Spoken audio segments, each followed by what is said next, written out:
Every so often at St Faith's we talk about a contemporary issue, and today we're talking about the issue of identity. In the past we've looked at other things. We've looked at Brexit, we've looked at science, we've looked at racism, we've looked at male violence against women, and today we're thinking about identity. What is identity? What does it mean? Well, your identity is your sense of self, who you are. You have your sense of worth.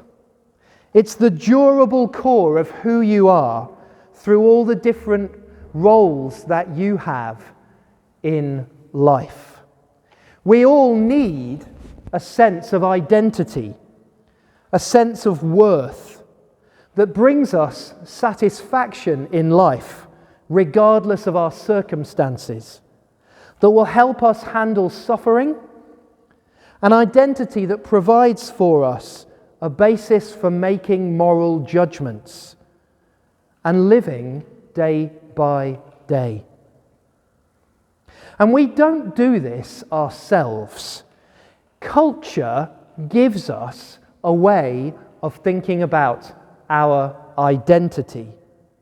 And culture does this without us even being aware of it. You may never have thought about this subject before, but I wonder if you know how culture has formed your identity. Our culture today is one where identity is at the very core of it. Every day, in every way, our culture says to us, be true to yourself, love yourself, value yourself. But other cultures in history and across the world today give people identity in very different ways. You could summarize it like this. Traditional identity is outside in, and modern identity is inside out. Let me explain. Traditional cultures tell you to go outside yourself to find your identity, to find your truth and your meaning.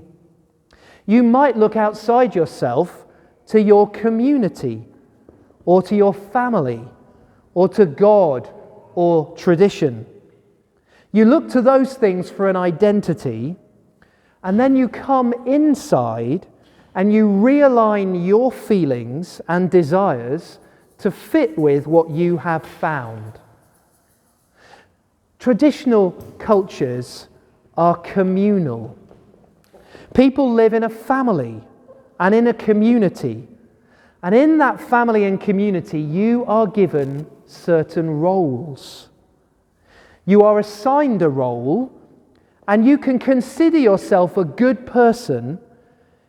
You get a sense of self and a sense of worth if you do that role well, by aligning your own interests with those of the community of which you are a part. Traditional identity is outside in. Now, modern Western culture, our culture, is not just different, it's the complete opposite. Modern identity is inside out. Our culture tells us that to find your identity, you must look inside. You go inside to find truth and meaning, and you decide who you want to be. In our culture, no one has the right to tell you who you are. Only you can decide what is right and wrong for you. Your family, no one has the right to tell you your identity. And they must accept, everyone must accept what you say about yourself, because only you know who you are. Let me give you some examples of how this works. I'm going to start with Mary Poppins. In the original film from the 1960s, which you can see a picture of on the screen, we have a great example of traditional identity. Mr. Banks, who you can see looking confused there, has good personal goals. Mr. Banks wants to be wealthy and to advance in his job at the bank. He even has a song all about it in the film. But Mr. Banks has been so busy that he has neglected his family. And in the end of the film, he realizes this, quits his job, and goes off to fly kites with his children. What's the message? Family is more important than your personal ambitions.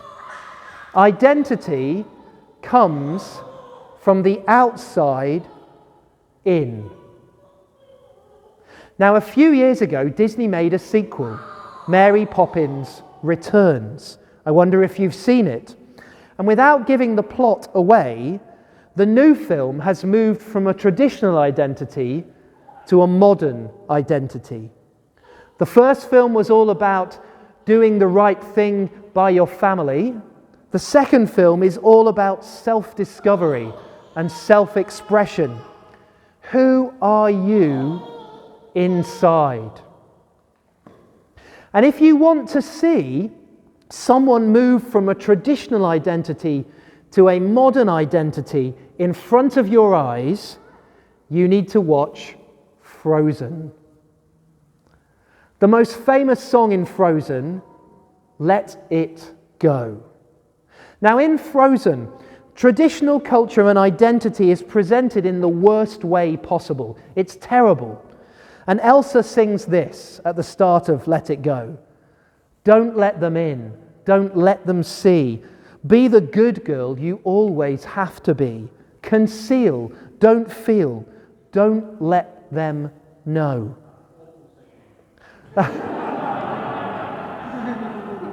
I wasn't trying to sing. I was just going to recount the lyrics. But then she changes and she says this. It's time to see what I can do to test the limits and break through. No right, no wrong, no rules for me. I'm free. What are we being told in Frozen?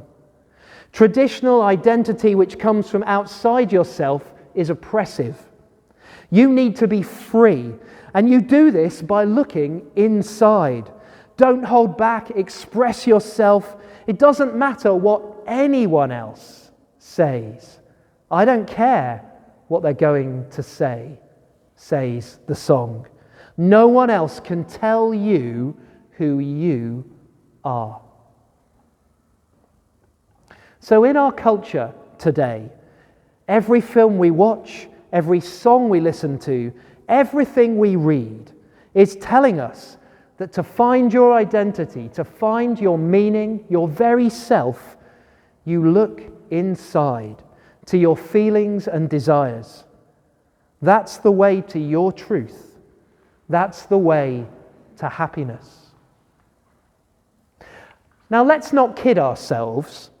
Traditional culture can be oppressive. In traditional culture, In traditional culture, you get a sense of self and worth from the social role you are given. If you fulfill that role well, everyone thinks you're wonderful. But if you don't want the role you are given, or if you don't do it well, you're an outcast, a pariah. I wonder if any of you have experience of those kind of traditional cultures, maybe in your own upbringing, where who you were was determined by not you, but by your family, your community. It certainly was how it worked in Britain in the past. If you don't fit into that, traditional culture can be suffocating. But there are some real problems with modern identity as well, with looking inside to find who you are. And I want just to highlight 4 of those and then to tell you the difference I think Jesus makes. And the first thing I want to say is this: modern identity is incoherent. When we look inside, we often find that our deepest desires actually contradict each other. I love this person, but I want this career. And those 2 things aren't always compatible. And when we look inside, we don't find a neat, nice package of thoughts and feelings and desires. We are all over the place when we look inside. Our deepest desires don't fit neatly together. You're a mess. I'm a mess of feelings and desires and needs and wants. Which of those is the real me? Modern identity is incoherent. Secondly, modern identity is unstable. When we look inside, we find that we change all the time. My desires and feelings and thoughts are not the same now as when I was 15 or 25 or 35. We all change. I wonder how many of you can look back at some of the decisions your younger self made and be horrified by what you did and what you were thinking. Someone once said this: "My wife has been married to 5 different men, and all of them were me." Do you get that? We change over time, don't we? As we age, we grow, and that's a good thing. We hopefully get a bit of wisdom for life. But if I have to look inside to find myself, and I keep changing, then who am I? What's my identity? Finding our identity inside is unstable because we change. Thirdly, I want to say that modern identity actually is an illusion. It's not real. It's an illusion to think that you can look inside and liberate yourself. To say, I don't care what society says. I don't care what culture says. I don't care what you say. I'm going to be myself. It's an illusion to think we can say and do that. Let me explain.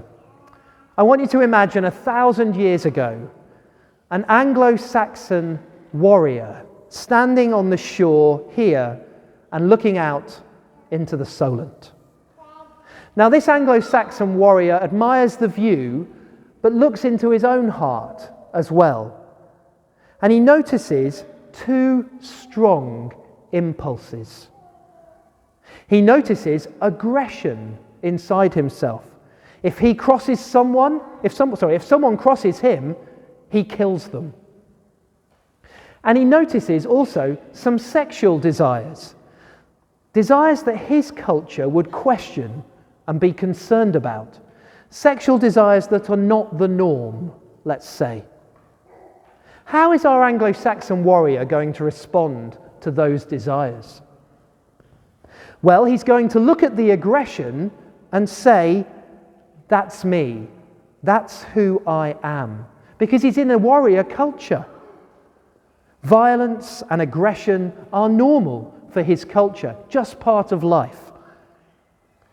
He sees the aggression and thinks, that's me. But he sees his sexual desires and he thinks, I better suppress that. I better suppress that. Now imagine 1,000 years later, it's today, the rain has stopped, and a young modern man is standing on the beach looking out across the Solent.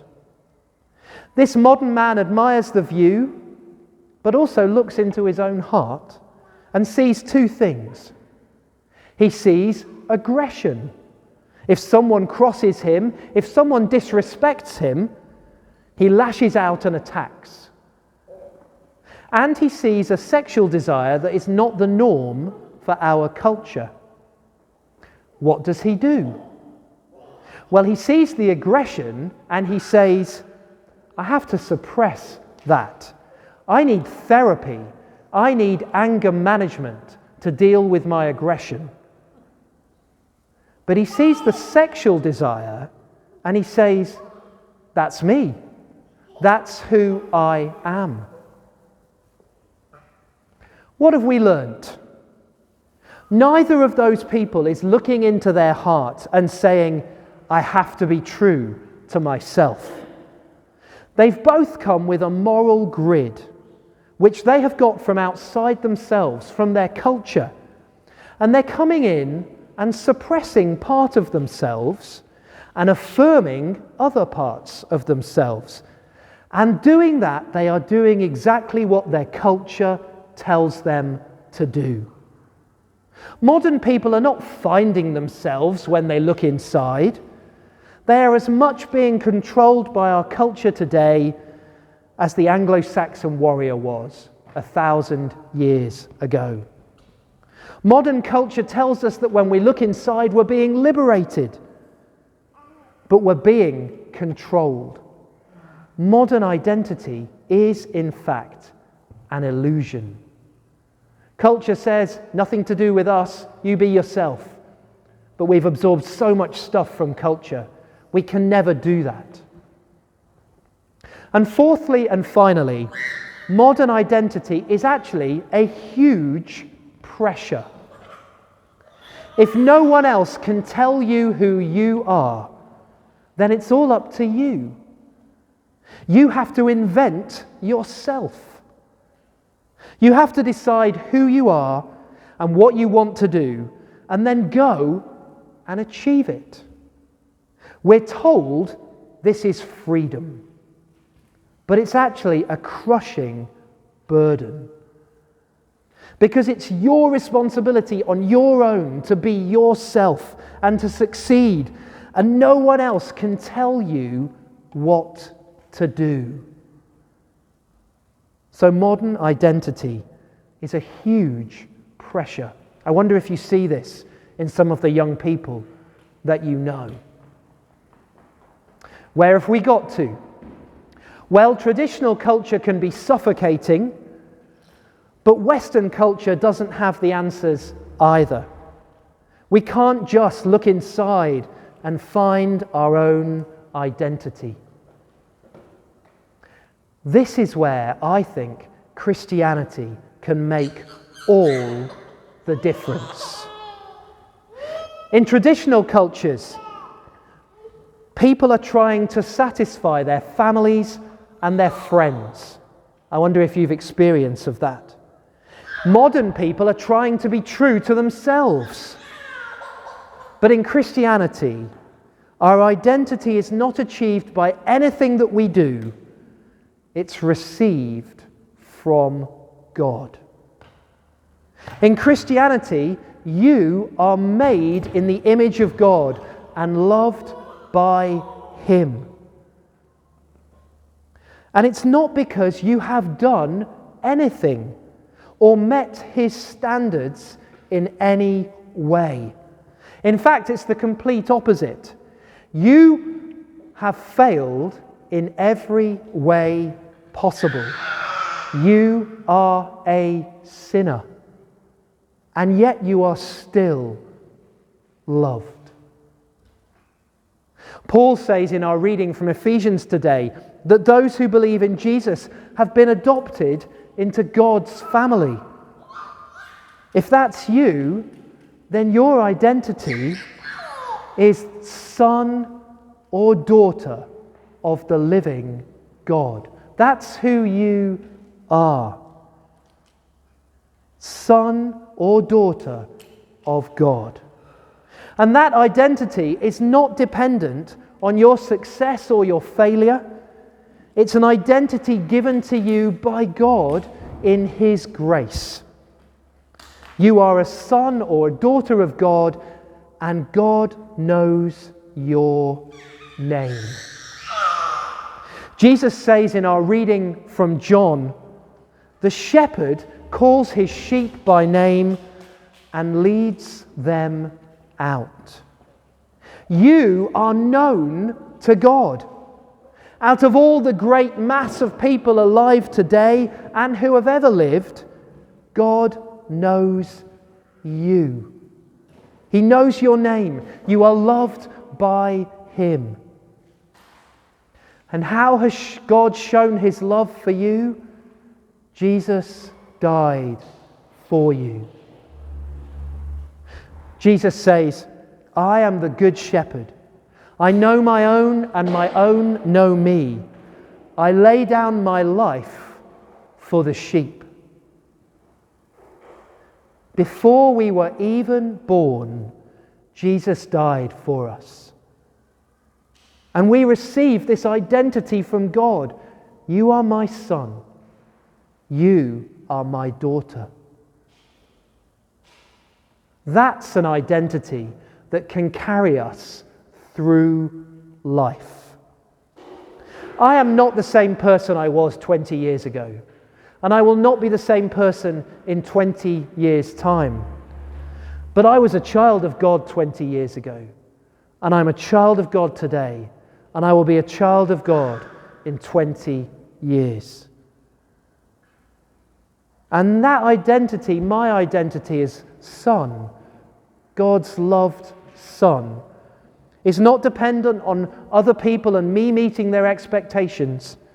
It's not dependent on ourselves. It's not dependent on whether I achieve all my goals and desires. That identity comes from God. And it's enough to see me and you through the ups and downs of life. In the film Chariots of Fire, Harold Abrams is asked why he is working so hard to win the gold medal at the 1921 Olympics. And he says this in response: when that gun goes off, I've got 10 seconds to justify my existence. When that gun goes off, I've got 10 seconds to justify my existence. Harold Abrams wants to feel that his life has value and meaning, and he will do that by achieving his goal, this success of winning this race. He is trying to save himself. He is trying to give his own life meaning and purpose through what he does. But we cannot do it. Our lives have meaning and purpose, not because of anything we do, but because of God and what Jesus has done for us. You can receive an identity from God, son, daughter, that's not based on your achievements or on whether you meet your own goals or dreams, but on the God who made you and loves you. This identity is far more solid than anything the world can offer. It's better than the traditional identity, and it's better than the world that the modern identity offers too. You are son or daughter of God if you will come and follow Jesus. And I'd just like us just to take a moment to be quiet, to reflect on that now. Where have you got your identity from in your life? And what does it mean if you were child, son, daughter of the living God? A moment's silence.